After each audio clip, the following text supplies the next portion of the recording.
Hi friends, నమస్తే. రైతులకి శుభవార్త.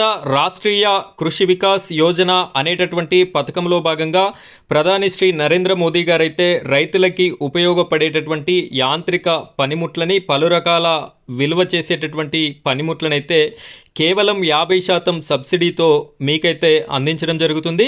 అంటే ₹1,00,000 విలువ గల పనిముట్టు ధర 50,000కే ఇవ్వడం జరుగుతుంది. మిగతా 50,000 కేంద్ర మరియు రాష్ట్ర ప్రభుత్వాలైతే ఆఫ్ కట్టుకోవడం అయితే జరుగుతుంది అని చెప్పేసి మనకి ఈ పథకం అయితే తెలియజేస్తుంది. ఈ పథకంలో భాగంగా ఈ యొక్క పనిముట్లని ఏ విధంగా అప్లై చేసుకోవాలి, అప్లికేషన్ ఫామ్ అనేది ఏ విధంగా ఉంటుంది, అదేవిధంగా ఈ యొక్క అప్లై చేసుకోవడానికి అప్లికేషన్ ఫామ్ని ఫిలప్ చేసి దానికి పెట్టాల్సినటువంటి డాక్యుమెంట్స్ ఏంటి, ఈ యొక్క ఆ డాక్యుమెంట్స్ అన్నింటినీ కూడా ఏ అధికారికి సబ్మిట్ చేయాలి అనేటటువంటి పూర్తి వివరాలని నేను మీకు ఈ వీడియోలో అందించడం జరుగుతుంది. ఈ వీడియోని ఎక్కడా కూడా స్కిప్ చేయకుండా చివరి వరకు కంటిన్యూ చేయండి.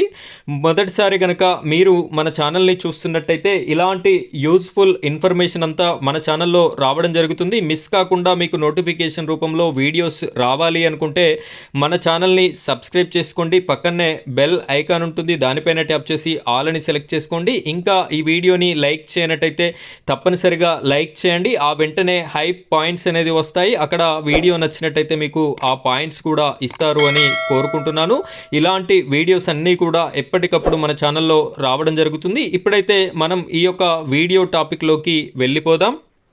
ఫ్రెండ్స్, ఇక్కడ చూడండి, రైతులకి వ్యవసాయ పనిముట్లు అని చెప్పేసి మనకి కనిపిస్తుంది. ప్రముఖ దినపత్రికలో ఈరోజు వచ్చినటువంటి ఆర్టికల్ ఇది. 50% రాయితీపై పంపిణీ చేసేందుకు ఏర్పాట్లు అని చెప్పేసి కూడా ఇక్కడ మెన్షన్ చేయడం అయితే జరిగింది. 60% కేంద్ర, 40% రాష్ట్ర నిధులతో అమలయ్యేటటువంటి పథకం. కేంద్ర మరియు రాష్ట్ర రెండు ప్రభుత్వాల ఆధ్వర్యంలో ఈ యొక్క పథకం అయితే అమలవుతుంది. వ్యవసాయ యాంత్రీకరణలో భాగంగా మహిళా రైతులకి ఇక్కడ మీరు గుర్తుంచుకోవాల్సినటువంటి విషయం ఏమిటి అంటే కేవలం మహిళా రైతులు మాత్రమే ఇందులో ఈ యొక్క పనిముట్లని పొందడానికి అవకాశం అయితే ఉంది.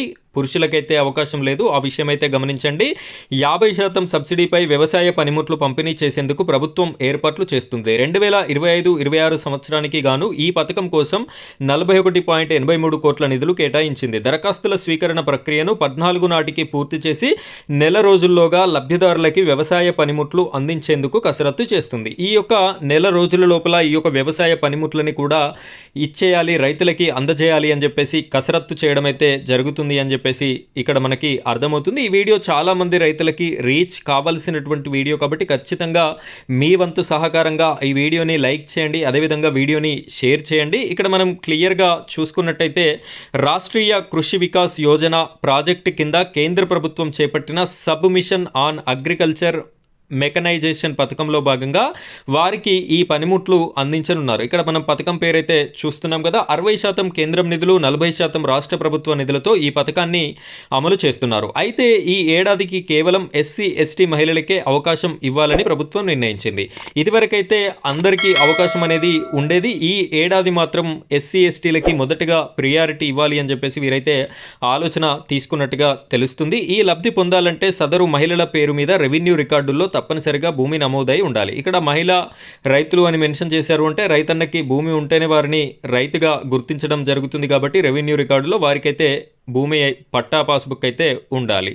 ఇక్కడ పట్టాదార్ పాస్ పుస్తకము, ఆధార్ కార్డు జిరాక్స్లు, ఒరిజినల్ డీడీ 2 ఫోటోలతో దరఖాస్తు చేయాలని నిబంధనల్లో పేర్కొన్నారు. ఇక్కడ మీకు కావలసినటువంటి డాక్యుమెంట్స్ ఏంటి అంటే పట్టాదారు పాస్ పుస్తకం ఉండాలి, ఆధార్ కార్డు జిరాక్స్ ఉండాలి, ఒరిజినల్ డీడీ ఉండాలి, 2 ఫోటోలు అయితే మీరు ఈ యొక్క పథకాన్ని అప్లై చేసుకోవడానికి ఉండాలి. ఒకవేళ ట్రాక్టర్కు జత చేసి వినియోగించే పరికరాల కోసం దరఖాస్తు చేసుకుంటే ఆర్సీ రిజిస్ట్రేషన్ సర్టిఫికెట్ సదరు మహిళా రైతు పేరు మీదే ఉండాలని నిబంధన పెట్టారు. ఇక్కడ మీరు ఒకవేళ ట్రాక్టర్కి సంబంధించినటువంటి నాగన్లు కానివ్వండి, కల్టివేటర్ కానివ్వండి, ఇలాంటివి రోటవేటర్ కానివ్వండి, ఇలాంటివి ఏమైనా కావాలని దరఖాస్తు పెట్టుకున్నట్టయితే మీకు ట్రాక్టర్ ఉన్నట్టుగా ఆర్సీ కూడా ఉండాలి అని చెప్పేసి నిబంధన పెట్టారు. సంబంధిత క్లస్టర్లలో ఉన్న ఏఈఓలకు దరఖాస్తులు సమర్పించాలని జిల్లా వ్యవసాయ శాఖ అధికారులు పర్యవేక్షణ చేయాలని వ్యవసాయ శాఖ కమిషనరేట్ నుంచి ఉత్తర్వులు జారీ అయ్యాయి. ఇక్కడ మనం క్లియర్గా చూసుకున్నట్టయితే మీ మండల కేంద్రంలో అగ్రికల్చర్ ఆఫీసర్ ఏఈఓ అని చెప్పేసి ఉంటారు. ఆ ఏఈఓలకి దరఖాస్తులు సమర్పించాలి అని చెప్పేసి చెప్పడం జరుగుతుంది.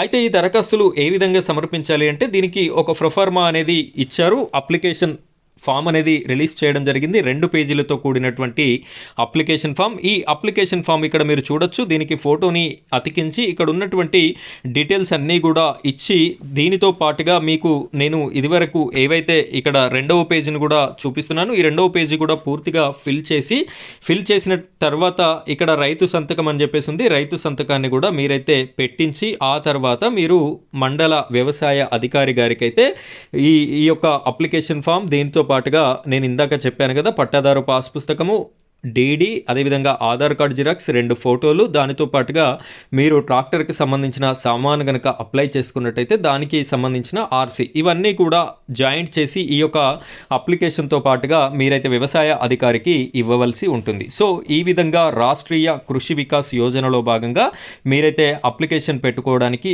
అవకాశం అయితే మీకు ఉంది. మీరు ఏ మండల్ వారైనా కూడా మీ మండలానికి ఏఈఓ గారు ఉంటారు, వారిని అడిగినట్టయితే మీ మండలానికి ఎన్ని పనిముట్లు శాంక్షన్ అయ్యాయి, అందులో ఏమేమి ఉన్నాయి అనేటటువంటి పూర్తి ఇన్ఫర్మేషన్ కూడా తెలియజేయడం జరుగుతుంది. కాబట్టి ప్రతి ఒక్కరు కూడా ఈ వీడియో చూస్తున్న వారు మీ యొక్క ఏఈఓని అడగండి. దానితో పాటుగా మీకు తెలిసినటువంటి రైతన్నలందరికీ కూడా ఈ వీడియోని షేర్ చేస్తారని మనస్ఫూర్తిగా కోరుకుంటున్నాను. ఫ్రెండ్స్, ఇది ఈరోజు టాపిక్. మరో టాపిక్తో మళ్ళీ కలుద్దాం. Thank you friends, thank you very much.